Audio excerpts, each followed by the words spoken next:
be in front of I'm at work today, so. You are live. Okay, got it. Thank you.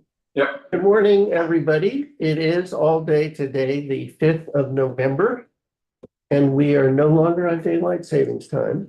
And this is the House Committee on General and Housing, and my esteemed compatriot from the Senate, Allison Clarkson, will announce her committee. Oh, we have two members of our 5 members, Senate Economic Development, Housing and General Affairs. You have the chair and the vice chair here, which is, What counts, of course. well, at least it's a good beginning. So welcome, everybody. Thank you very much. This is a hearing that we've called to try to get a handle, as much as anyone can get a handle, on what is happening with respect to the federal government. And we've got a lot of witnesses, so we want to focus on,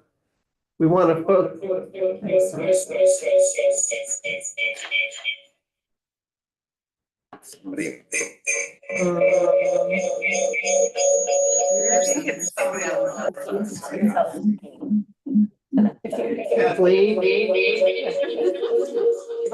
She's working. For you to figure that out. Unchecked with. I know. It's a tech whiz. I am not. I am not a tech whiz. Apologies. No, don't worry about it. So our purpose today is to try to focus on the federal situation. And specifically, what we're hoping to hear, of course, from the representatives of our esteemed congressional delegation. If any of you heads in Washington, D.C., my sincere condolences. And what we really want to hear very specifically is, what do you know? What's going on? And even if you don't know it, what do you think? Because we're very aware that, of course, the future is, as the comedian Mort Sahl said, lies ahead. The future lies ahead. But what we really mean is we don't know what's going to happen. We know that, but would appreciate your speculation. We're going to start. And may I just add one thing? Please. And how we as a state, with not the deepest pockets in the world, can fill some of the gaps. Because we're clearly going to have to step up to the plate to feed and house and clothe and do many things that we have not been called to do in part. But we're going to, much more is going to be asked of us. And I think we'd also appreciate some of your early thoughts on how we can partner further, because we have never not had partners with our federal government. We have never felt so at sea and without our feds having our back. As Thank you. you just had. So I guess I should say I'm Mark Mahaly. I'm chair of the House Committee. And so why don't we get started with the federal delegation? Miles, Matt, and James, would you pick whichever order you'd like? We have essentially a little more than 20 minutes for the 3 of you. And so I'd ask that, you keep your time within that framework and allow a little time for questions from the committee. Thank you. Whichever one of you would like to go first. Miles? I think James from Senator Sanders' office. Okay. Thanks, Miles. Good morning, everybody. Just for the record, my name is James Paradises. I am Outreach Director for Senator Bernie Sanders, based in his Burlington office. So gladly, yes, I'm here in the great state of Vermont and not in DC. Thank you so much for inviting me and the rest of the delegation to share a few things with the committees on federal housing policy, the current state of the federal budget, and how these may impact Vermont. As you all know, we're currently on the 36th day of what is now the longest government shutdown in American history, without a clear end in sight. This lapse in funding impacts all federal agencies, and by extension, many functions of the state.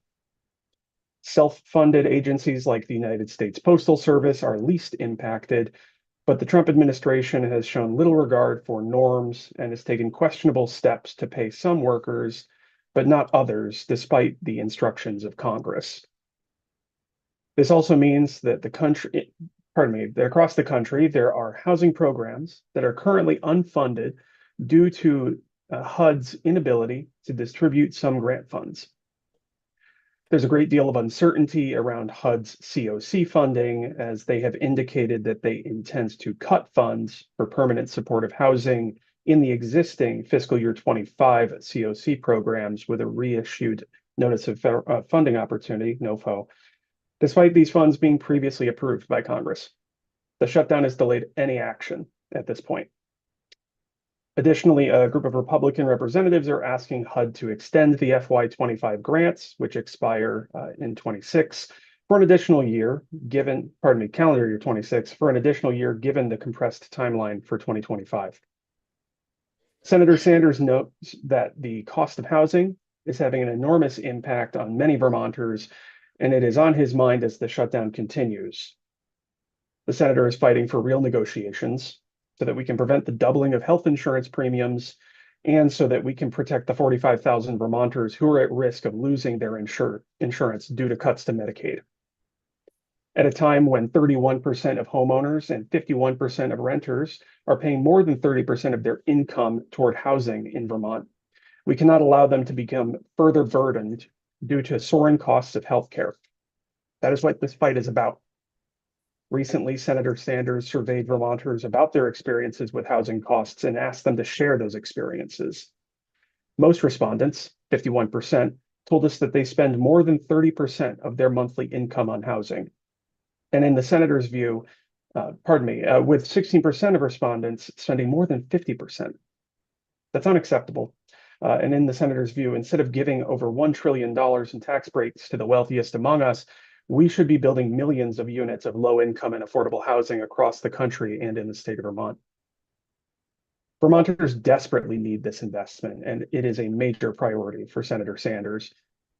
We heard from folks like Patrick in Windsor, who shared that he and the 3 people that he lives with are all adults who cannot afford to get into the housing market because a typical property is set at a price range that only upper middle class tourists can afford. These are pressures that people are facing across the state, and they must be addressed in effective, creative ways. Senator Sanders is proud to have introduced the National Housing Trust Fund, which has helped to create affordable housing across the country and is based on the Champlain Housing Trust model. And right now, he is looking at other ways to bring funds for housing into Vermont. As ranking member and former chair of the Health, Education, Labor, and Pensions Committee in the Senate, the senator has been a convening force in discussions to bring to Vermont some of the over $7 billion in funds managed by the AFL-CIO's Housing Investment Trust, also known as HIT. He sees this as one possible way to develop additional housing while providing good-paying union jobs, workforce development, and apprenticeship opportunities needed to expand the workforce that we must have to meet our housing goals. We would invite legislators to speak with us about HIT, and we are happy to put you into touch with those at the Investment Trust who can help to answer questions. With that, I will wrap my time, and again, thank you so much for having us here today. I can pass it to Miles. James, thank you very much. What I'm going to do is ask people here want to ask questions of the delegation to wait till the 3 are done with their affirmative testimony, and then we can have a little time for questions. We have 17 minutes left. Gentlemen. Great. I will keep things quick. For the record, I'm Miles McGurman. I'm a constituent services representative for Senator Welch, covering housing, amongst a bunch of other things. I am also based in Vermont, thank goodness. That said, I wanted to talk a little bit about the budget process and just kind of what is on the radar going forward for congressional funding of housing. All of this is with the caveat of nothing is passed, none of this is law. But this, and I'll talk about the Senate side specifically because I know Matt can cover the House side. Looking at the THUD, so Transportation, Housing, and Urban Development budget on the Senate side, things are not as bad as they could have been. The president's budget was incredibly deep cuts to housing programs. The Senate's budget is far more reasonable compared to the House's budget and the president's budget.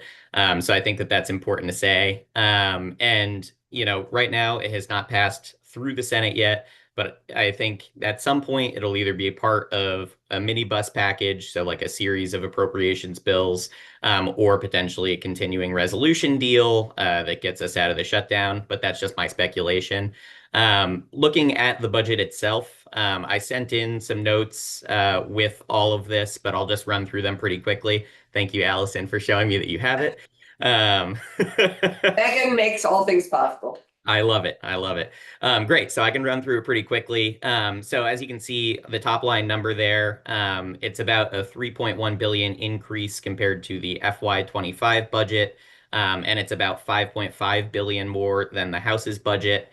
The first thing just to note here is the tenant-based rental assistance pop bucket. That's things like Section 8 housing, right? You'll see I highlighted there that there's about 34 billion for contract renewals, which is an increase. The Senate's budget kind of focuses on renewing existing contracts. As I'm sure you all know, rent prices continue to go up. People renew those rental agreements with their landlord, and Section 8 has to pay more per person they are serving. So while this increase is good, it's certainly not enough to maintain the number of vouchers that we have right now in the state of Vermont. I see Kathleen Burke will be speaking later, and she is by far the expert on this. So I will let her kind of delve into the impacts on the Section 8 program. But it's worth noting, just even though there is more money coming in, it will still be more difficult to get new vouchers in particular out the door. So that's one concern and one area I just wanted to highlight. Moving down through this, through what I had sent in here, you'll see the Senate budget has a slight increase in project-based rental assistance. So those are the vouchers that are connected to specific housing projects, right? So when a new building is built, some of the vouchers are attached to that building. So again, there's slightly more money in that, which hopefully will translate into, those vouchers still existing, at least for us in the state of Vermont. Moving down, there's a reduction in the Senate budget of about 600 million in the public housing operating fund. So, this is kind of that capital upkeep. And again, Kathleen can speak more to the depth on this, but already what we're hearing at the delegation level from our folks at the public housing authorities is a lot of concern about budget shortfalls and just not having the money they need to maintain their properties. They can work with HUD on that, but one of the real challenges during a government shutdown is there's no one at HUD for them to talk to right now. So that's an ongoing challenge of the shutdown that is impacting public housing authorities across the state. I believe there are 3 or 4 public housing authorities who are in shortfall and would be working with the shortfall prevention team at HUD, but just don't have that point of contact right now. Moving through, there's a bit more funding for both supportive housing for the elderly and supportive housing for persons with disability. Not a dramatic increase, but, looking at this budget, at least it's not dramatic cuts, which is what had been expected. And then finally, homelessness assistance grants. You can see it kind of includes a spectrum of different grant programs. There's about a 480 million increase in the Senate budget there. So a pretty serious focus on homelessness assistance, which is good to see. I'm kind of trying to keep it positive because obviously there's a lot going on, but we'll move into the community development side. This is where it gets a bit more negative. Programs such as the home program stay level funded. The pathways to removing obstacles to housing, the Pro Housing program, would see a $40 million reduction. And then CDBG, or the Community Development Block Grant, that's about a $200 million reduction. I wanted to focus on these because these are really, and Gus Seelig from VHCB will be able to talk about this more, but these are the tools in the toolkit for the state of Vermont to build new housing. And I think one of my big concerns just covering housing for Senator Welch is the legislature has made incredible investments. The federal government has made incredible investments. But as those federal funds are pulled away, there will be less and less funds to build new projects, right? Anyone who's been to a ribbon cutting can tell you there are 20 different sources that go into making these projects. It's a bit of a Jenga. And as that funding is pulled back, it'll become harder to enable new housing. So just skipping down now, I included a chart there for you to look at. I'll quickly talk about just federal housing legislation coming up. I'll start with the One Big Beautiful Bill Act, OBBBA. And specifically, there are provisions in this bill. There's a lot of harm done in this bill. Senator Welch is not supportive of this bill, but there were housing provisions in here that were good. So starting with the negatives, it eliminated the GRRP, the Green and Resilient Retrofit Program. This was a huge chunk of funding in the Inflation Reduction Act that was meant to, I think it was over $1 billion, that was, meant to basically allow for energy efficient retrofits, climate resilient projects at HUD properties. Very important and really difficult to see get cut. And the other hard cut is the elimination of a lot of the housing related, actually all of the housing related energy efficiency tax credits. So you can see a list there. This is billions of dollars in tax credits that are being taken away from pretty much anything with the word climate on it. This will just make it harder for people to, do things that they need to, like weatherization or when new homes are being built to meet the energy efficiency standards. So those are really difficult to see, and things that Senator Welch will continue to highlight and fight for as we move forward in Congress. On the upside, rolled into OBBA was the Affordable Housing Credit Improvement Act. This was something that we had heard from the folks at the Vermont Housing Finance Agency about, and their national partners. And that included a permanent increase to the low-income housing tax credit, also known as LIHTC. So this means the state of Vermont will be seeing more LIHTC dollars coming into the state. The thing is that with things like CDBG going down, there will be less money to match that LIHTC funding.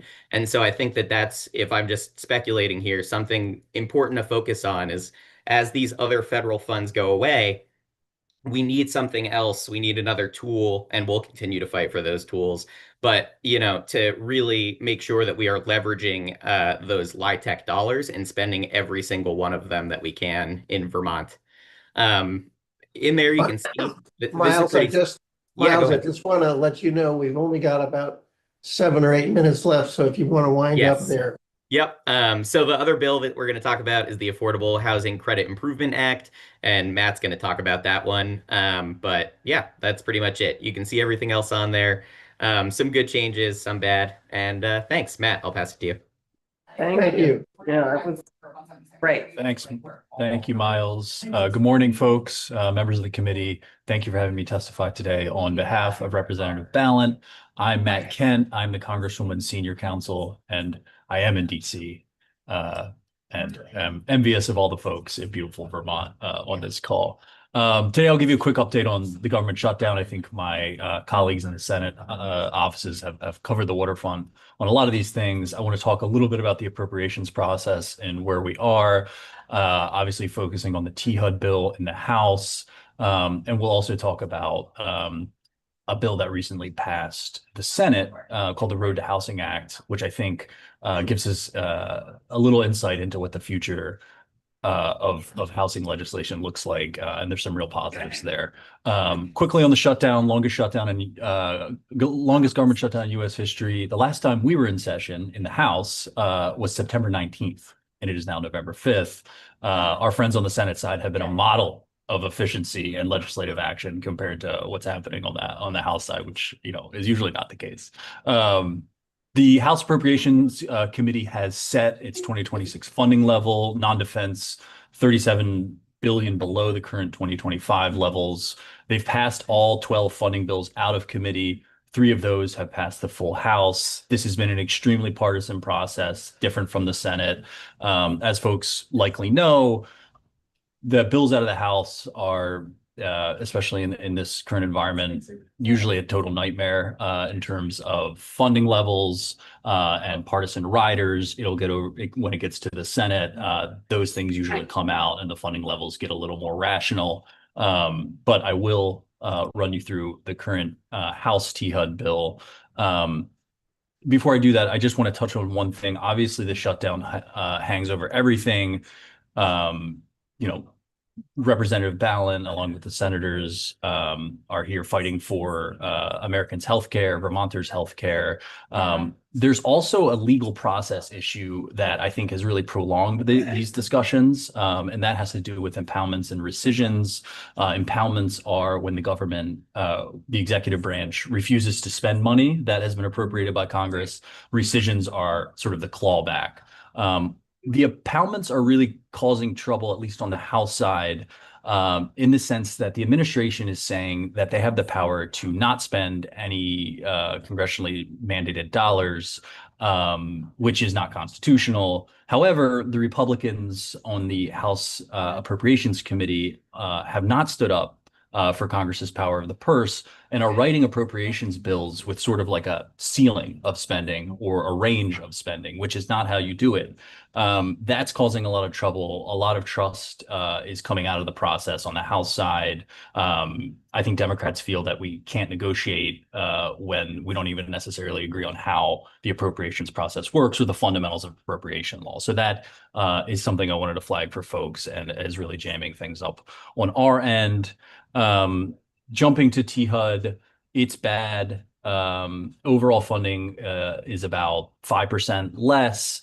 There are cuts and flat funding to many of the things Miles mentioned: tenant-based rental assistance, public housing funding, project-based rental assistance. One particularly notable cut is the Office of Fair Housing and Equal Opportunity is seeing about a 65% budget cut, which is something we very much oppose.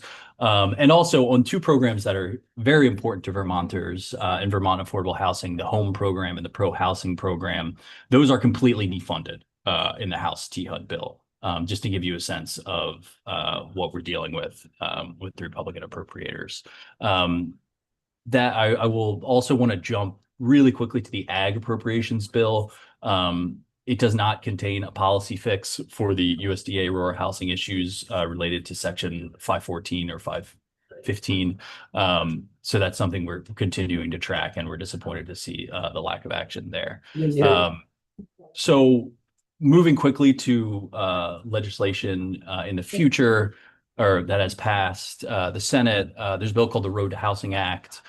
This is a bipartisan bill, an Odd Bedfellows creation of Tim Scott and Elizabeth Warren. It passed the Banking Committee unanimously and then passed the Senate as part of the NDAA. There's a lot in this bill, and I want to be cognizant of time. Some things I want to point out for you folks. It makes the RAD program permanent. This is the Rental Assistance Demonstration Program. It updates the definition of manufactured housing to include modular units that are not on a chassis, which has been an issue for modular unit programs. Lots of stuff in there, various programs to help jurisdictions speed up zoning and permit reviews. And it permanently reauthorizes the Community Development Block Grant Disaster Relief Program, which is, I think, something that we're very supportive of. So the outlook on the House on that bill is unclear. The bringing it up will lie with Speaker Johnson and the House Financial Services Committee, a guy named French Hill from Arkansas. They have not made their plans known, but we are certainly in favor of moving forward with housing reform that works and can fund affordable housing across the country. So that's it for me. I appreciate your time today, and please, happy to answer any questions. Thanks very much. Matt, could you again tell us the name of that bill? Sure. The Road to Housing Act. It's S2651. Yeah, and I'll just flag, I did send in a section by section of that bill for you all to look at, since I knew we wouldn't be able to cover it all today, but you can look through that and see. Thank you. Thank you so much. By the way, we are graced today with the presence of Megan Canella, who is the grand hoobah of all committee assistants, but is serving today as blessing us with her presence as our committee assistant. So questions of, we only have a minute or two left, but the members of the committee have questions of the delegation. I have one, which is, would any of you, well, I guess, Matt, have you heard any rumors of discussions? So I have not. Well, yes, I should say yes. The rumors are flying around. I think the current status quo remains. The action is on the Senate side. Speaker Johnson has been adamant that he will not call us back until something is concluded over there. Obviously, the CR we voted on back on September 19th only takes us to November 21st. So that will have to change. So there's things that need to change about the CR if it were to advance in the first place. I think the rumors that are bouncing around DC today have a lot to do with what happened in the elections last night. It seems as though those results have had a major effect on the president, and that might change the Republican strategy. And we certainly hope that they will negotiate with us because we have been here waiting for them to negotiate for quite some time. Thank you. Can I just add? Please. So I think one of the things I'd love clarity on, and maybe Kathleen will help us on this, is what cuts are actually effective immediately now already for our Section 8 vouchers, and what are anticipated in addition in the budget that's in the appropriations that are being negotiated. So I think that's the thing I'm not fully clear on, and that I'd appreciate, what holes do we have to fill immediately, and the time frame for those. I think Kathleen will. Yeah. I just wanted to call it out. Yeah. I talked to Miles and Matt and James, Chad talked about it, but I'm Yep. still not clear on the timing.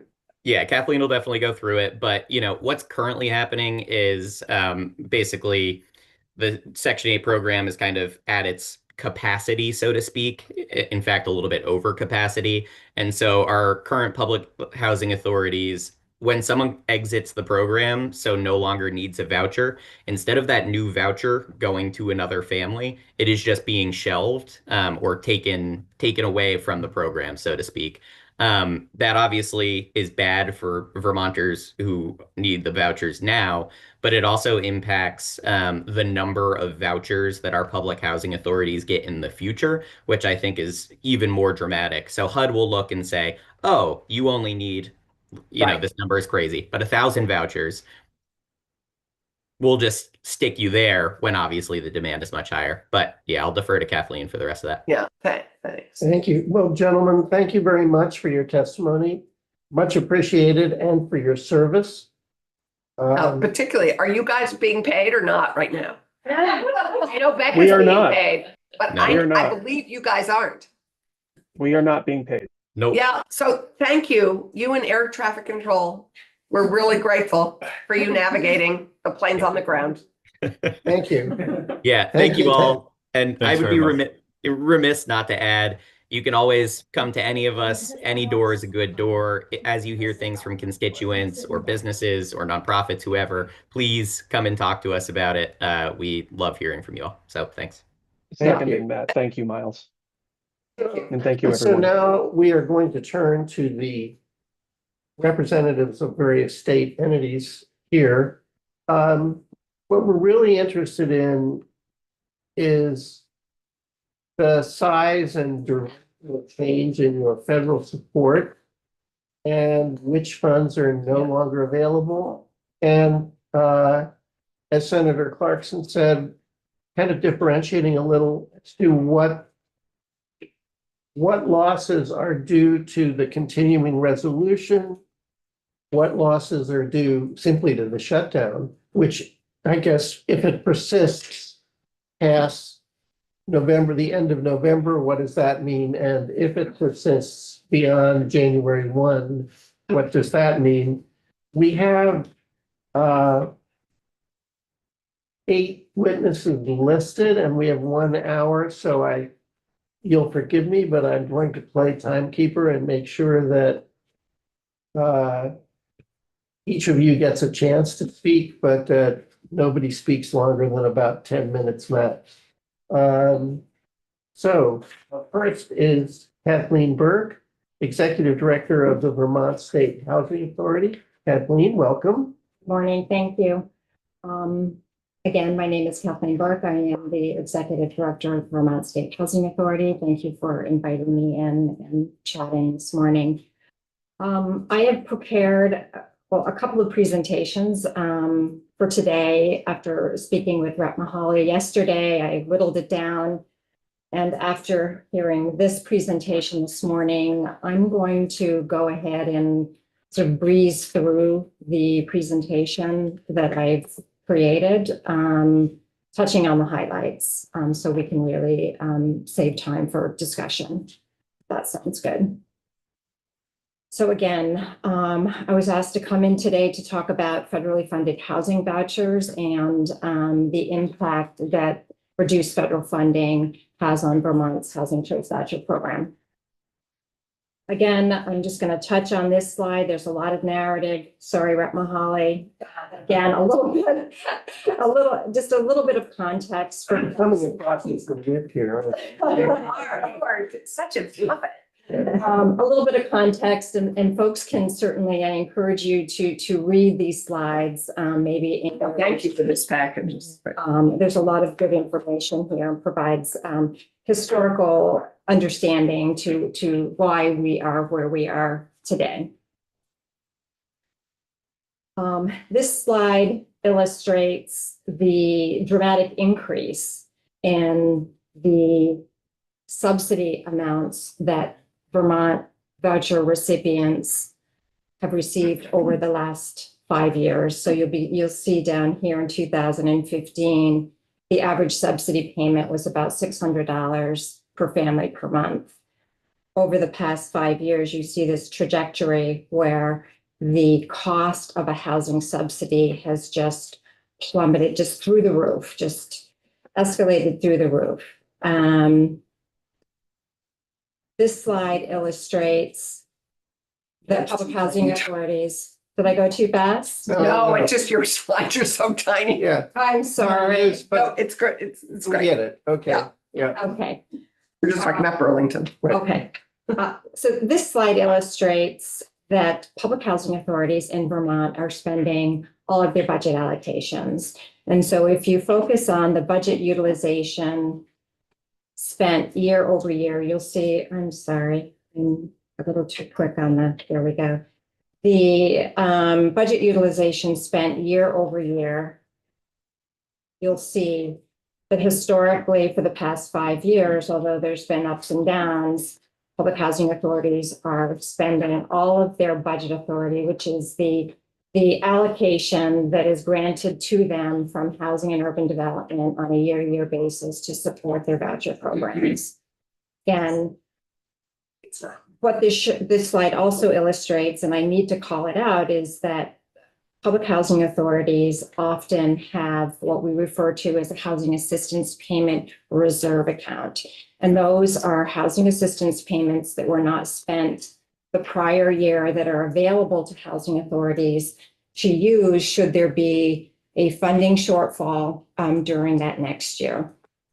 When Housing and Urban Development funded housing agencies in calendar year 2025, they used our reserve balances to fund our ongoing housing assistance payments need. And so what that means is that for the first time in history, most housing authorities no longer have a reserve of housing assistance payments.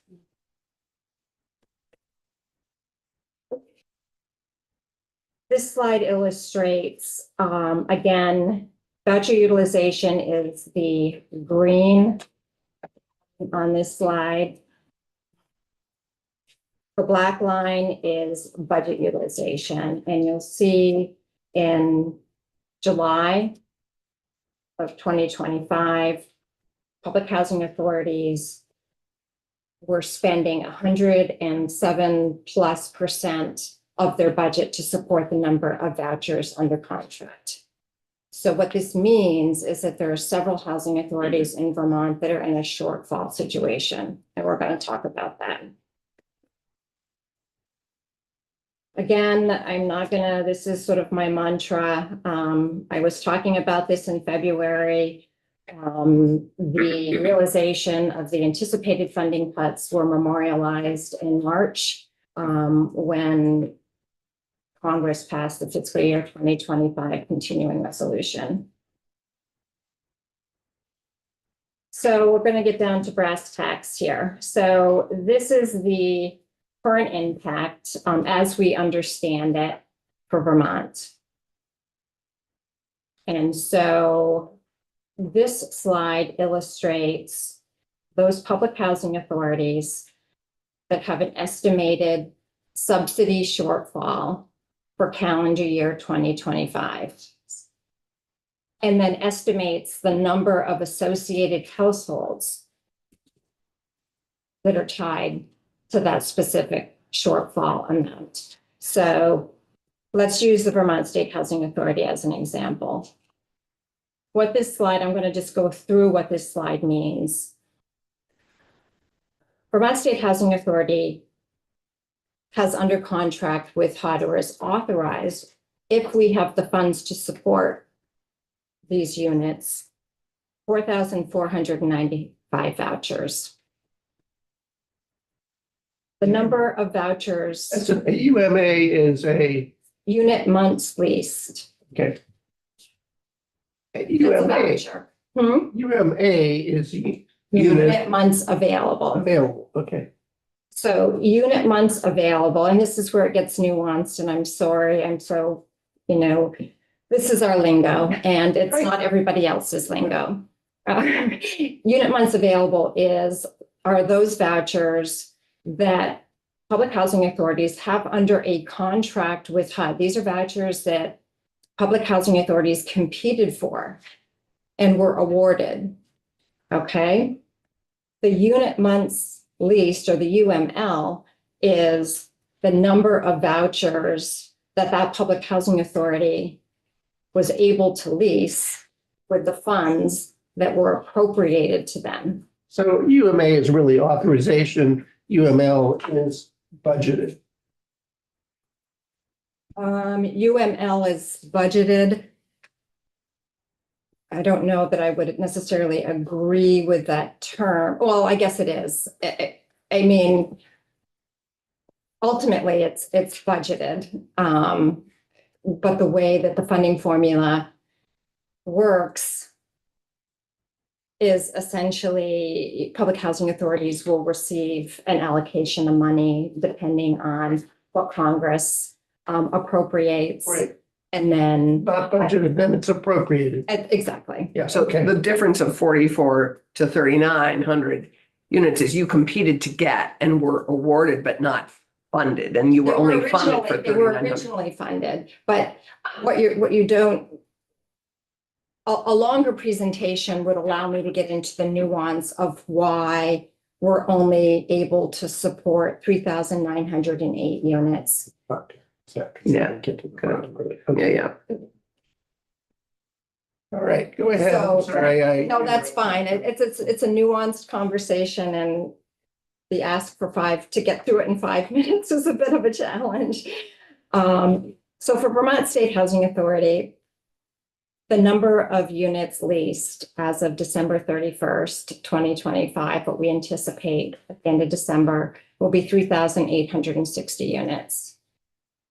However, we don't have the funds to support all of those units. We're going to be in shortfall by about $630,000. And that is an estimate at this point based on what we know. And so the aggregate for the state of Vermont is a little over $1 million, which would support 943 households. Now, that's a portion of rental assistance for the month of December. So really what that means is that the appropriation that public housing authorities received wasn't enough to support all the families that are currently enrolled in the program for the full calendar year.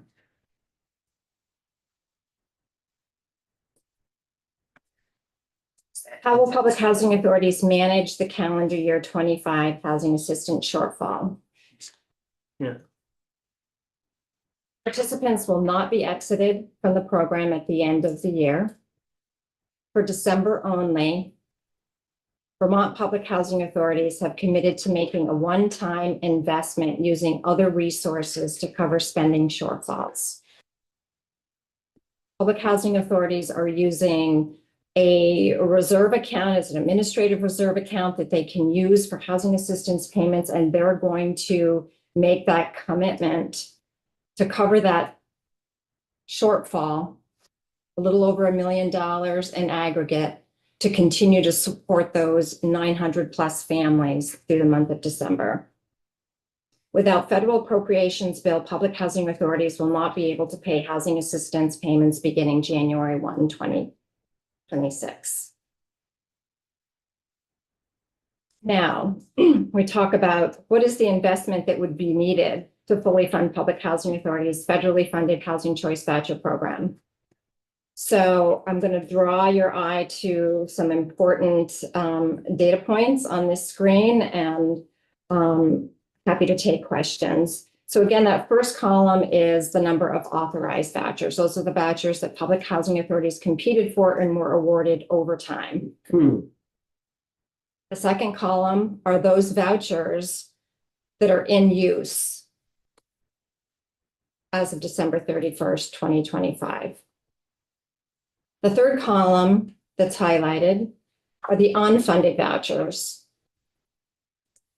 as of December 31st, 2025. And this is over time because, again, we'll get into the nuance another time, I'm sure. But over time, because of the wacky way, excuse the phrase, that this program has been funded, it's created this downward spiral in the number of vouchers available to Vermont households. And that's. Go ahead. Please finish your sentence and then I'll ask my question. Go ahead. Okay. Of those 1,233, are they like what you project by the end of the year, or were some of these unfunded and then there was some kind of reshuffling to fund them? And those are out of the 8,099 that No, this were in is, use? so the total number of authorized vouchers available to Vermont as a whole is 9,332. The number of vouchers that we project will be in use at the end of December, this calendar year, is 8,099. So the 1,233 is the difference between those. Oh, that's okay. Right. And so the value, the cost of funding 1,233 vouchers for a 1-year period of time, these are the vouchers that Congress has not funded, but public housing authorities are authorized to use, would be a little over $18 million. I do. How, as Miles was mentioning, it kind of perpetuates this problem of we're at the 9,000. Right now, there's only 8,000. So next year, when we come back to this, and hopefully we're not back to this next year, but what will be funded? Are we going to look at that 8,000 number? It'll be less than that number. So It will be less than that number because keep in mind, as I shared earlier, we have 935 families that are due to be exited from the program because we don't have the funds to pay a housing assistance payment for them for the month of December. We're going to cover that shortfall, but in January they get added to the rolls, so to speak, and we're already in an overspending situation. And what we're anticipate the fiscal year 26 allocation to be, I think at best, is going to be level funded. And the question is, will there be any kind of an inflation factor? We don't know, but based on my experience, I would anticipate that 8,099 figure to be maybe 500 to at least 500 families less, maybe more. is there a way that in the legislature that we can support saying that there's the need? Like, we can prove that there is the need. Is there some sort of definition or something that we can use and state, like, this is what we as a legislator, as a state, are willing to do to protect families and make sure that they're housed? Is there something that we can do? At 18 million. Yeah. Well, it's not necessarily 18 million, but Kathleen has been, I'm going to cut this short just Right. because we're going to run out of time. But my understanding simply is, you're right, that there's a downward spiral. Yeah. That every year what happens is HUD, when it decides how much to authorize, it looks at what actually was spent the Exactly. prior year. Oh, it's So insidious. so the units authorized are what HUD and its mechanics thinks that we deserve. The units that Congress and its wisdom elects to finance is less than that. Right. So the 8,099 is less than the 9,300, not because there's nobody around here who wants the vouchers. It's not because there's no demand, it's Right. because there's no money. That's The reason there's no money is because Congress doesn't appropriate it. That's right. So next year, what will happen is HUD will look at what's been used and say, oh, you only used 8,099. So they won't authorize 9,332. They'll authorize less. Correct. And then Congress will go down from that in Correct. its funding, which is why every year we're down. So I think the answer is yes, the state could fund the shortfall. It's a question of how we do it, when we do it, and the benefit of funding the shortfall, as I understand it, is this correct, Kathleen? Is that to the extent that we fund additional vouchers and we use them, then HUD looks at that when Right. it authorizes what, it's not like it ignores vouchers that are state funded. That's not entirely correct. There is a strategy, okay? And HUD does not recognize general funds Right. as for housing assistance payment voucher renewals.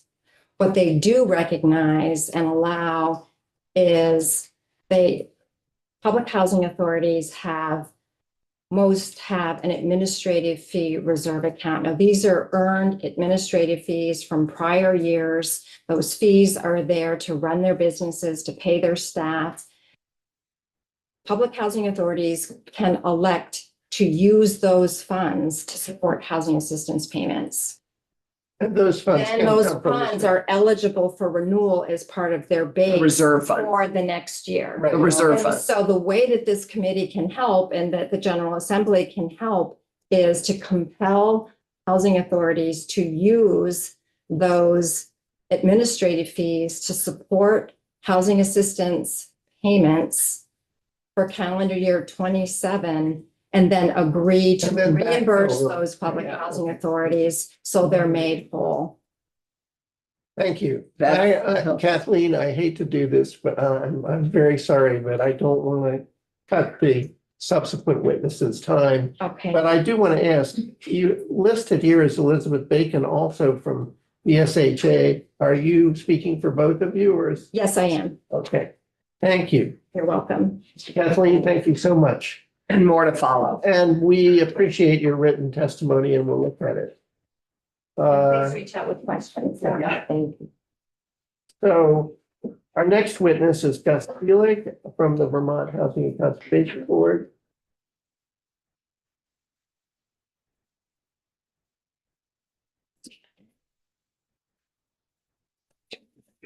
Oh,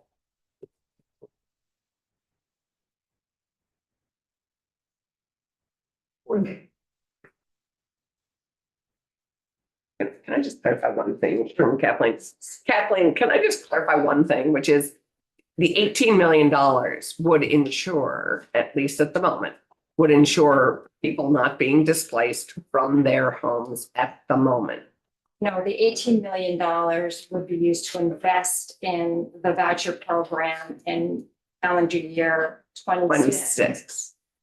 and establish a new baseline for the following year, a higher baseline of eligibility. But, okay, I think we just need to, that needs further understanding. Yes. Yeah. Okay. Negative. Got Mr. Stevens, welcome and thank you for coming. Take it away. For the record, Gus Seelig, Director for the Vermont Housing and Conservation Board, with me is our Housing Director, Jenny Hislop. I'm gonna, in the interest of knowing you're a bit behind schedule, go much faster. Happy to come back at a different time, but talk about how housing production is going in Vermont. The losses we're gonna have are gonna be more next year on the production side than this year. Gus, I'm going to interrupt one moment.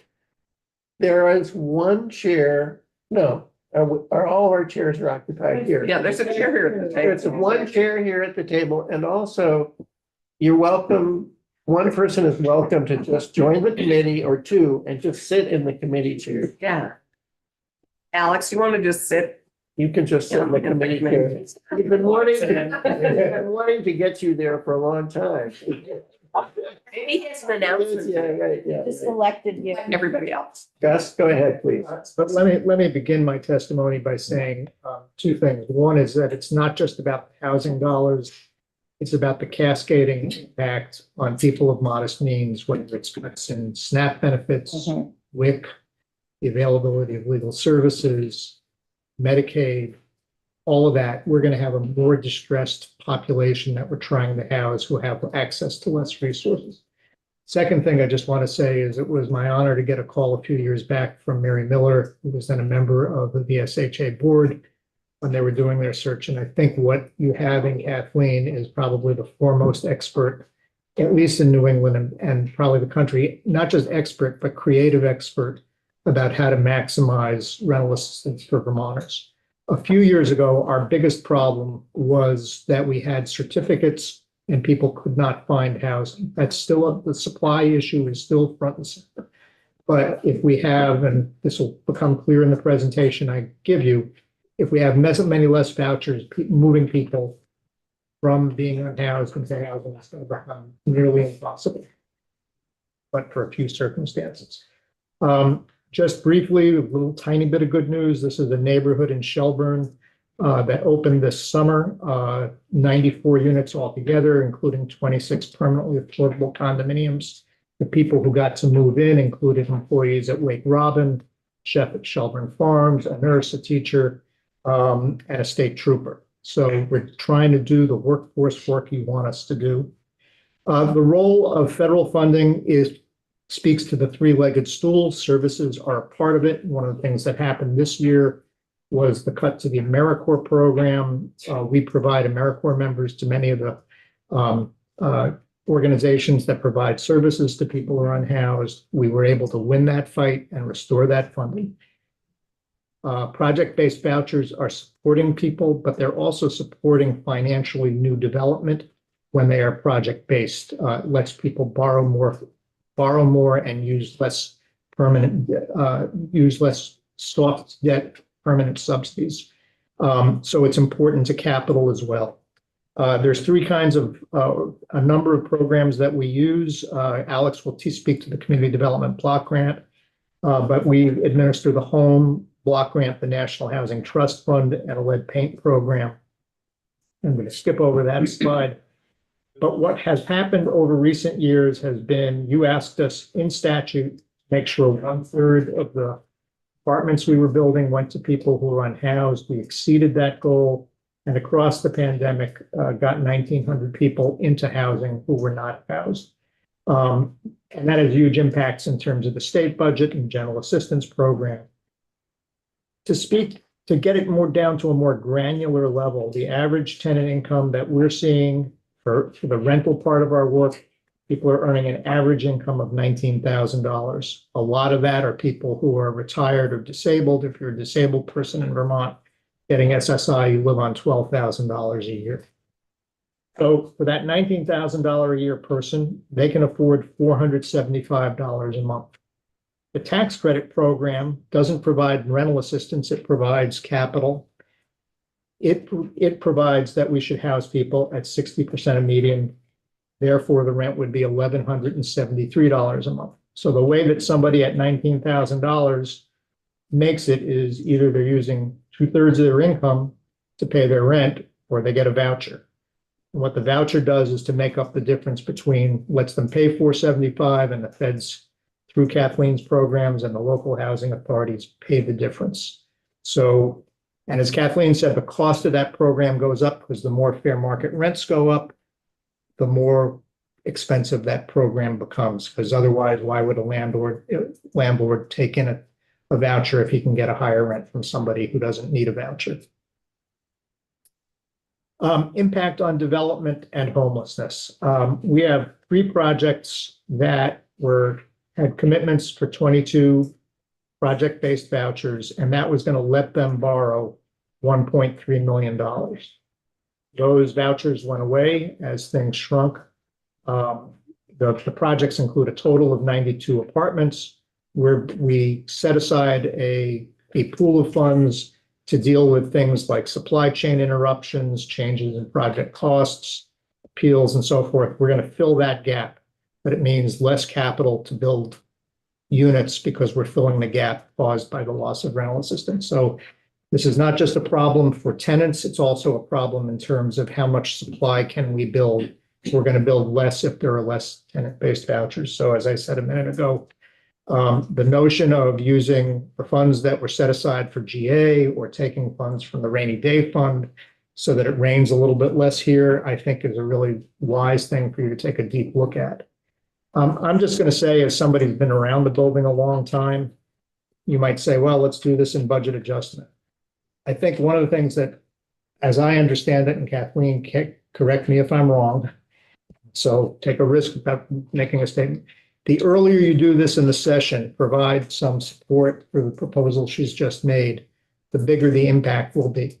Sometimes a budget adjustment bill doesn't pass until March.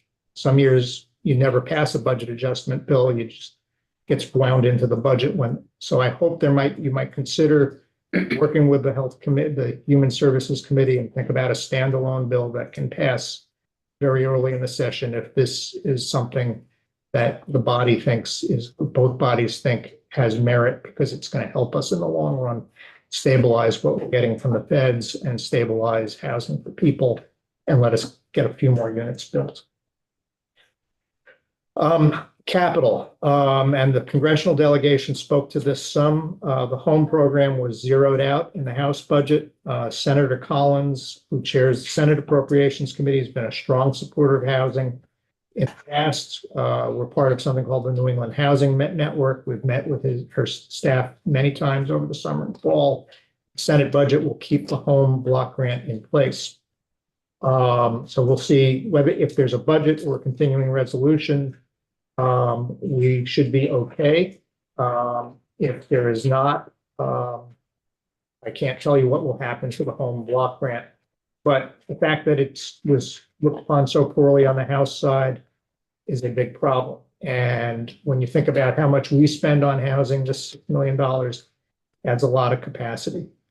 The National Housing Trust Fund is not on the federal budget. It is funded from the profits of Fannie Mae and Freddie Mac. The law requires that those organizations stay profitable for a certain number of quarters in a row. So should they have a bad quarter, funding will stop. The administration, lots of people want to take them out of receivership and privatize them.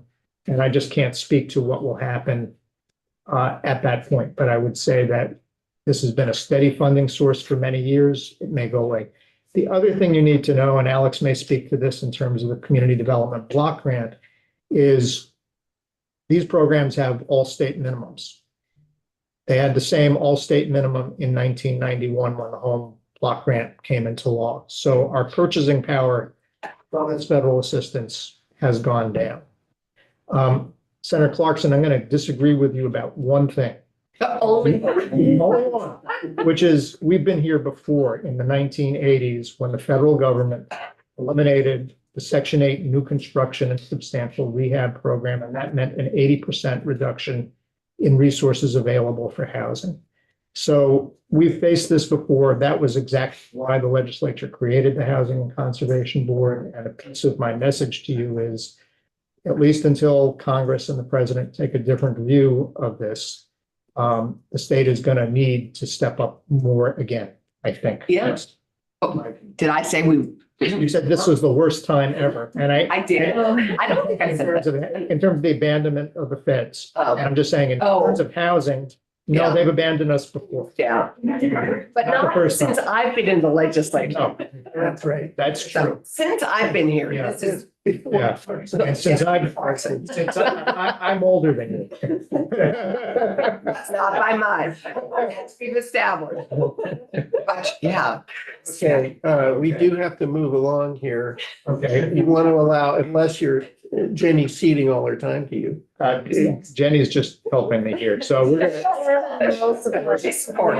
It was very important, because otherwise we just would cry.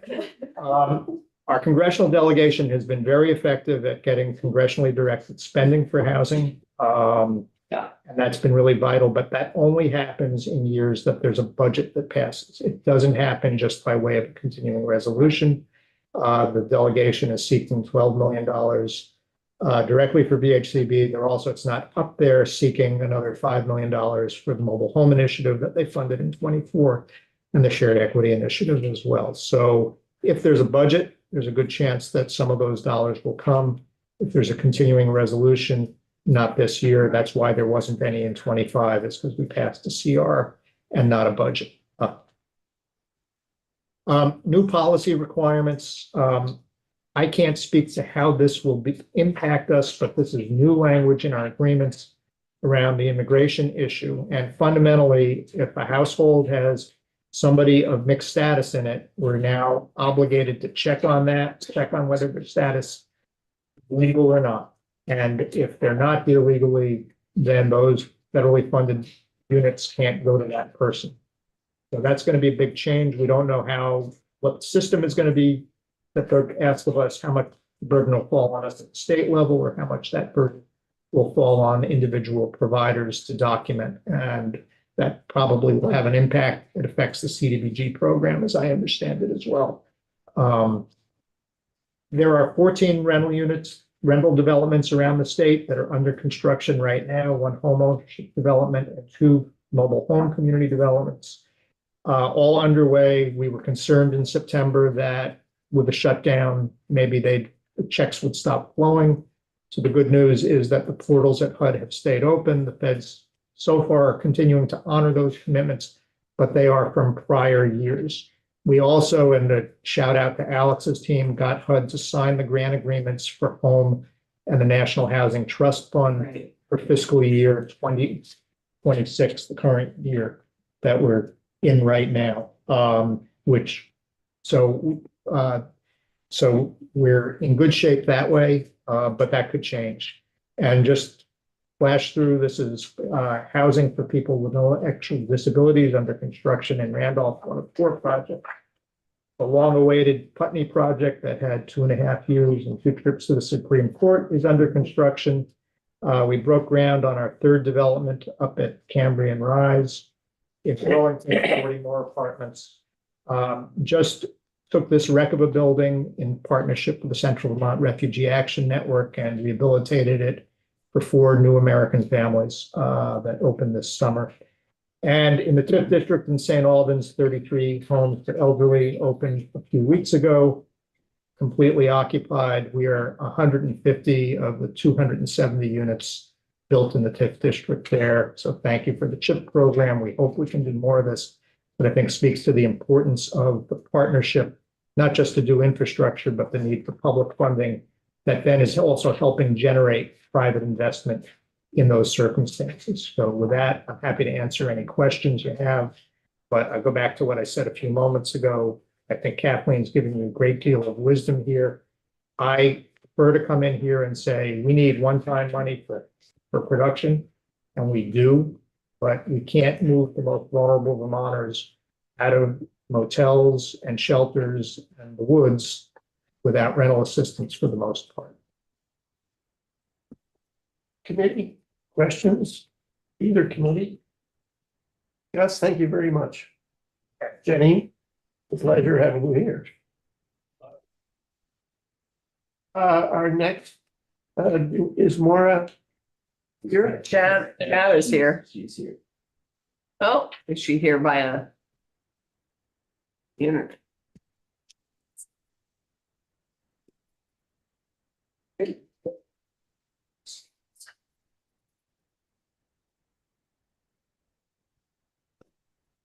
Laura, welcome to the committee.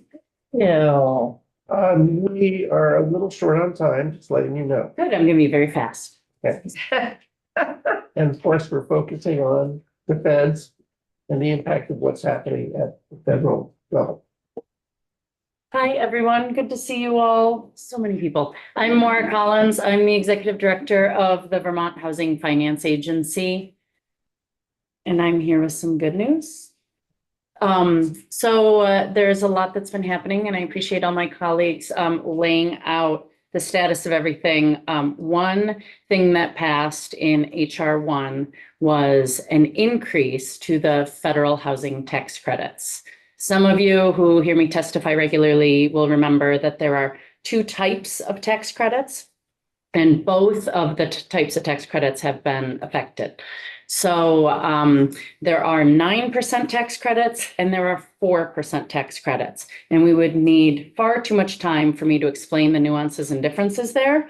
But as you can imagine from the numbers 4 and 9, 9 is about twice as valuable as 4. And so Vermont gets, and every state gets, a limited allocated pot of 9% tax credits. And these are very valuable to housing developments in the state.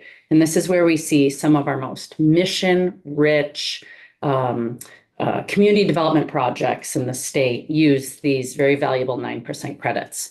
And in HR 1, there was a 12% increase to those tax credits. So that's why I say I have good news. That is in effect next calendar year. And so we will be awarding those. And there's not been other changes to what's eligible, what can be done and all that. It's just more money to go around. The bad news is you also remember from previous testimony I've given that every year the cost of housing is increasing, and we know that that has continued. And so a 12% increase has not kept up with inflation and the ever increasing costs. And so I am often asked, how many more projects will this mean we can do? And I will conservatively say, maybe one. And so that could mean some more housing for Vermont. But if you take a long enough view backwards and you say, well, what's the change from the past? If I were to look at last year to this year, I would say, well, there's a 12% increase. We'll be able to award that much more housing. On the other hand, if you were to ask me to look back 5 years and watch the trend line here, I can tell you that we've had it was 12.5%, but other 12.5% increases in the past that we had for 4 years that then went away, and then costs increased. And so now the fact that we're up 12% is good news that we are grateful for. And a lot of that support of why we got that increase was because a bipartisan Congress was really rallied around this program. In HR 1, there were a lot of winners and losers, and the low-income housing tax credit program is often seen as a winner by many people, many parties. Everyone can appreciate the very low incomes that this program can serve, and also can appreciate that the structure of the program works really well to bring in private dollars, private equity, when organizations like our state's housing developers can sell those tax credits, and investors will invest in them. And there's a lot of benefit that happens. So there was another change that happened as well. This one gets really weedy, really quick.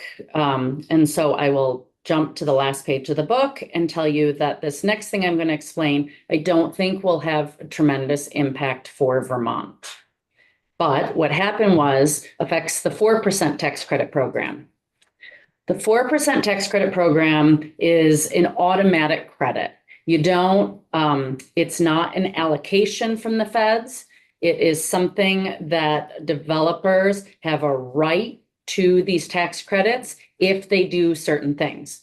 First thing, most importantly, is they have to agree to abide by the program rules, which is to house lower income people and abide by all the tax credit rules. They also have to decide to finance more than half of the property with tax exempt bonds. And these committees have heard me talk about how VHFA awards and allocates tax exempt bonds. So half of a project's development has to use that source to build their building. And if they do that, they can automatically get some of these 4% tax credits. There are many states in the country, most states in the country are what we call cap constrained. There's not enough of those tax exempt bonds to meet all of a state's needs. Housing is by far nationally the biggest user of these tax exempt bonds, but these can be used for other things like economic development, healthcare and investment in infrastructure and other worthy uses.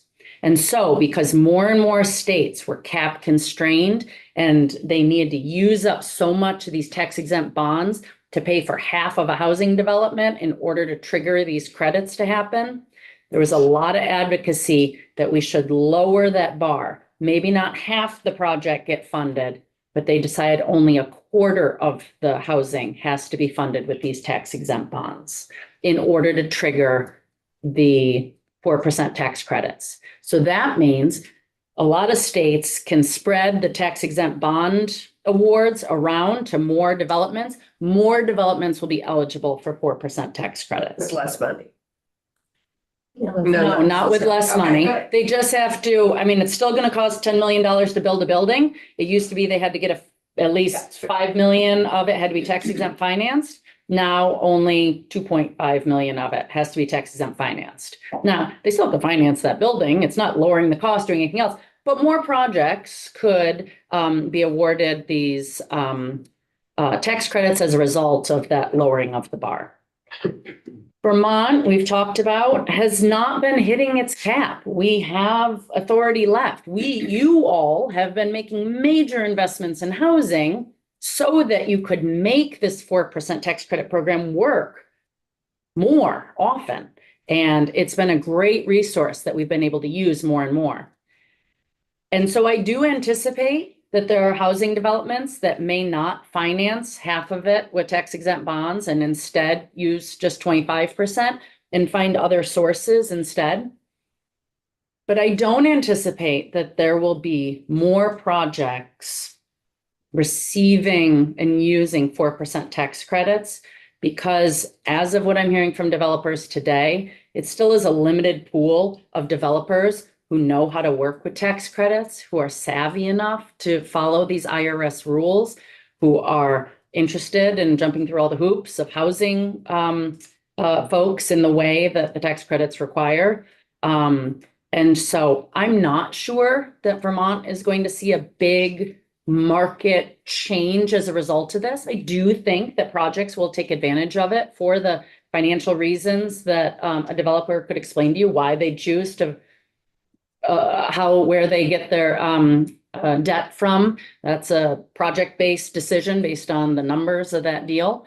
But I'm not anticipating a major market shift as a result of that second issue. The first one, I do think we will see more housing be built as a result, as long as we can contain costs. And for those of us who go back a few years, we may still be talking about the same number of units, though. You know, we know that with costs increasing, the number of apartments that we could fund in 2020 with a fictitious $10 million is about half as much now because costs have risen so much. Right. Thank you. I'm just quickly, because we're kind of out of time here. The tax credit program, will it continue to function during the shutdown? Absolutely. VHFA does not receive appropriations or anything like that. So our agency has not been directly impacted by the shutdown. I'm very concerned. We are a mortgage lender. Those bonds I talked about, we have a lot of mortgages out there on properties. If the Section 8 Yeah. program is not funded, they cannot pay their loans to VHFA, nor Freddie and Fannie and all the other investors. So I'm not saying this in a self-interested way. I'm just explaining the economics are that it's very concerning to think that there could be any kind of disruption in those rental assistance payments. Right. Because we want to keep those people housed, and those projects need to keep paying their bills, or else their investors get nervous. And we could start to see foundational cracks in a program and a system that for 30 some odd years has been very steady and gotten a lot of support. So it really could undermine the support for this important bedrock program. Oh, maybe those investors will influence what's happening in Washington. The biggest investor in affordable housing is Fannie Mae and Freddie Mac, which currently is controlled by the federal government. And so it is a virtuous cycle that if the Section 8 funding could flow to those properties, the federal government will benefit because their own bills will be paid more. Correct. And just a quick thing that you talk about enabling smaller developers to navigate and access these 4% through. That is something we could do to help encourage more take up on those, and figure out who could help them navigate that more successfully. That clearly is an area for us to improve on. So I would be happy in January or whenever to come give testimony about technical assistance programs that we've set up 2 different ones to help new and emerging developers, some in partnership with the Department of Housing, and other pots of money that we've been able to raise as an independent agency that is probably the right avenue and first step and foray into affordable housing development. And it would be down the road that we would probably, after we see some experience and a growing portfolio, we'd get more comfortable with awarding them tax credits. It is not a Vermont-based decision to make that program so complicated, but I want to caution that in every state in the country, it would be very unusual for a new and emerging developer to be a tax credit developer without a lot of mentorship and handholding and an evidence of experience in robust housing development before they're going to jump into that deep end of tax credit housing. Right. So we are trying to build the shallow end, the ramp, so that people can grow our confidence in them and their confidence in themselves and their ability to do this. But that's something we could talk about in the session. Yeah. Would appreciate that.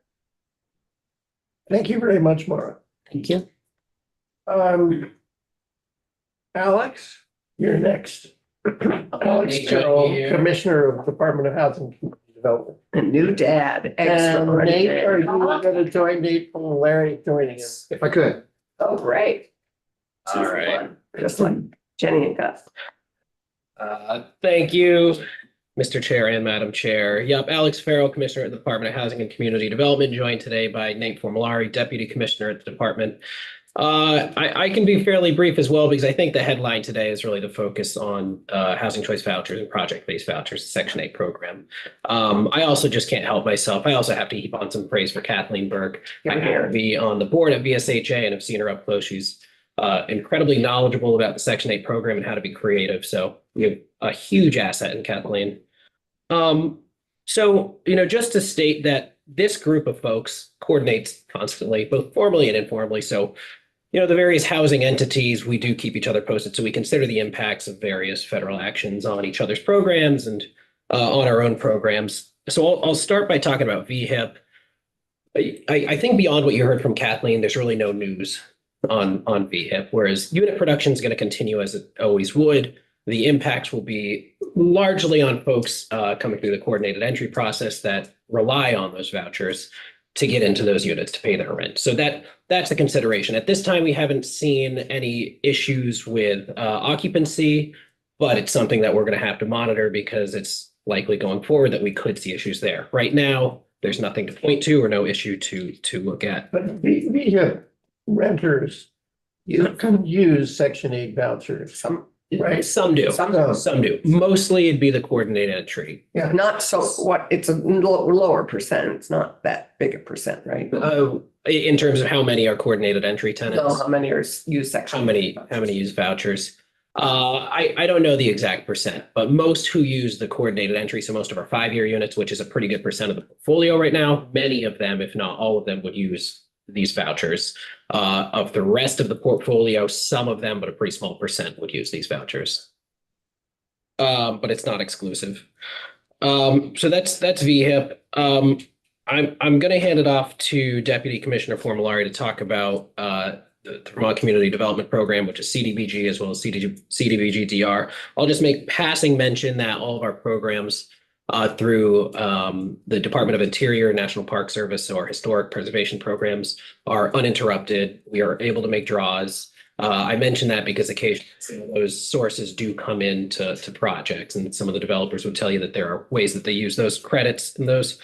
But Gus touched on something that I do want to reaffirm and just remind this group of, which is that, our small state minimum, which is how we get our allocation on CDBG, has largely remained unchanged for 30 plus years. And so, a pot of roughly $8 million, which once was substantial and could bring on a lot of units and get a lot of projects, gaps closed, is now a relatively small pot of funding in the landscape here. And so we've had to get very creative. Deputy Commissioner Formulari and I, along with that team, have been trying to stay proactive in getting creative with how best can we utilize that source of funding to affect the most number of units and the broadest number of projects. Where can we be impactful, recognizing that things like BABA, Build America, Buy America, also, again, diminishes the impact of that funding source. So why don't I pass it off to Nate now?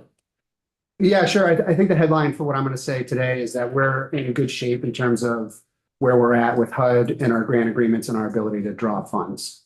That's kind of the overarching headline. So on CDBG, on that program, we have our grant agreements in place, as Gus mentioned, and the next board meeting where things would be awarded for housing projects would be in June of next year. So there's a lot of runway until we're going to be tapping those funds. As far as existing projects that have CDBG funding, if they're coming in for allocations, the systems are open and we're able to draw down funds for that. On the CDBG DR, as a refresher, that's a $67 million allocation from HUD relating to the 2023 flooding event. We got $67 million from HUD on that. 54 million needs to go to Washington and Lamoille County, 13 million to Orleans, Caledonia, Rutland, Windsor, and Wyndham. I want to heap some praise on our staff. That funding came in right at the administration transition. We didn't know what was going to happen back in January and February, as we all remember. And the team jumped on it. We got our action plan together by spring. We got it approved by midsummer, and we had our grant agreement in place on those funds by middle of August. And we already have our applications in as of September 30th, and they're being scored now. So just huge praise to the team. We really had to keep our foot on the gas. We didn't know the shutdown was coming, but we just felt we had to move quickly because we didn't want to risk those funds. So those applications are being scored now. We're hopeful that by the end of the year, calendar year, we'll have some news on where those funds are going to be going. That's the real high level stuff. I'm happy to. Scores them? What? No, it's internal. So some of our team members. So it's not Washington. No, it's us. No. Yes. So once they're scored, then it goes to the Community Development Board. And the staff gives recommendations on what should be funded. And then the board weighs in, and ultimately it will be Secretary Curley and the governor. Right. Okay, so it's all state. It's all in. Internal. Because our action plan was Was approved, approved. everything is now on the state. Okay. And nothing is being, that Office of Budget Management is not I would say giving it to us, which is That's they're not an choosing issue. to not do with so much else. the funds are in our federal account. Yeah, which is great. It is my impression, am I right, that the VHIP program relies on the nonprofit providers to administer it.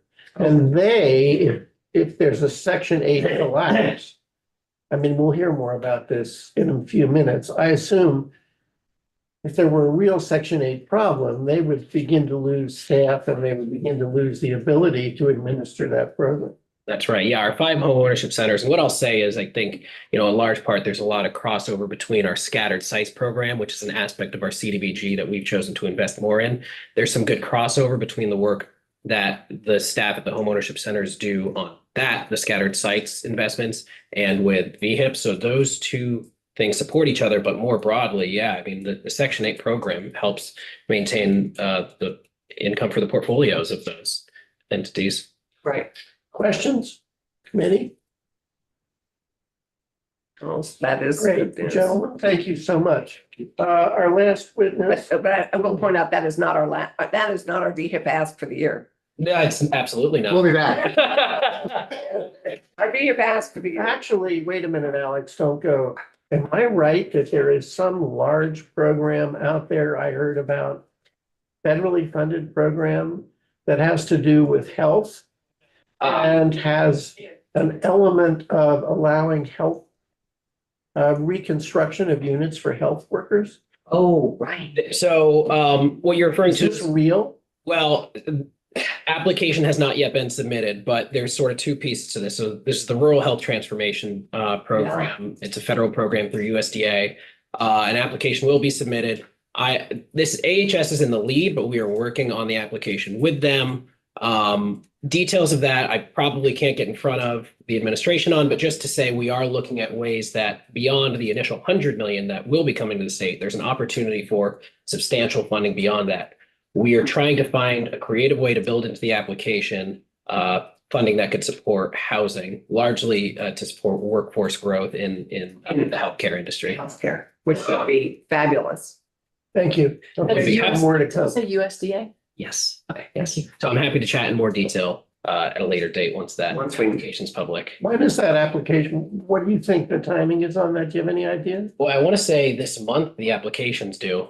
And Okay. who's it due to? I believe it's USDA. If there is a USDA to receive it. Okay, thank you very much. Thanks.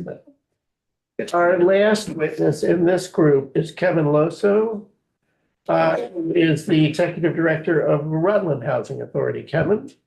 Good morning, and thank you so much for your time. I'm sorry I couldn't be with you in person, but things are a little crazy, as you could imagine. Again, I'm Kevin Loso. I'm the Executive Director of the Rutland Housing Authority, one of 7 local housing authorities that administer the Section 8 program, as well as what used to be public housing units. We have nearly 2,300 units across the state.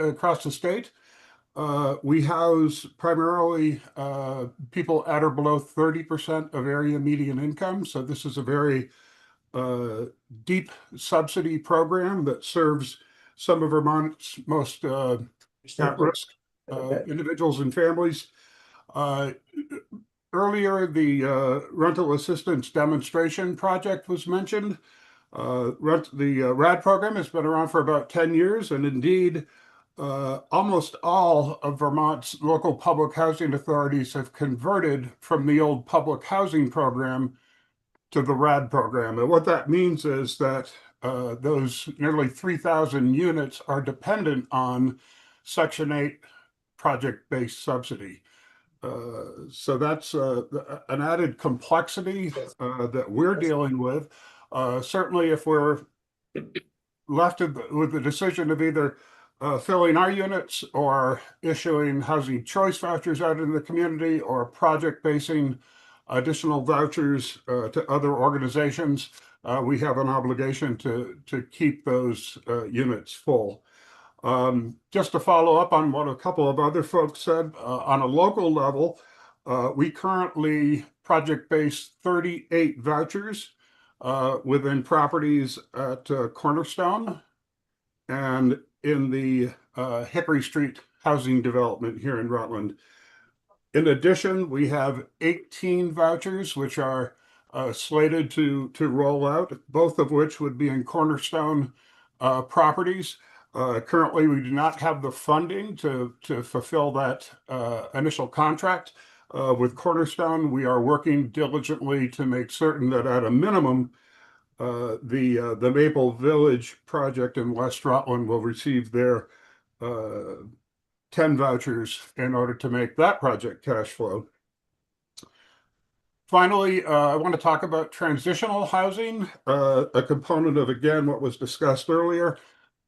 We are unable to transition people out of housing into permanently affordable housing because we simply don't have the Section 8 vouchers to do that.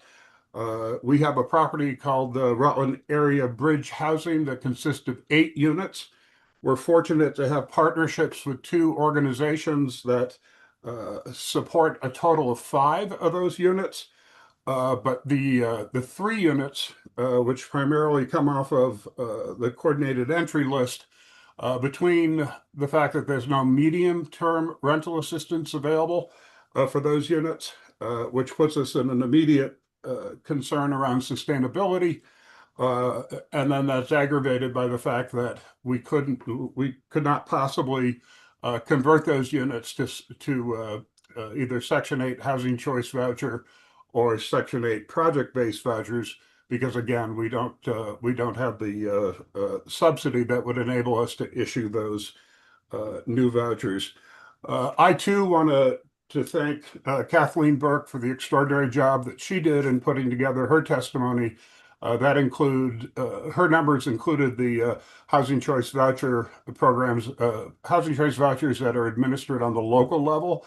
And I thank her for representing the other 7 of us. So again, I want to be mindful of the time constraints. What I'd like to do is provide some additional written testimony, and I will plan to do that after the fact. So I'm happy to try to answer any questions. Kevin, thank you very much. And please do submit written testimony. I will. Thank you. Valuable, because we are time limited, and I appreciate your testimony.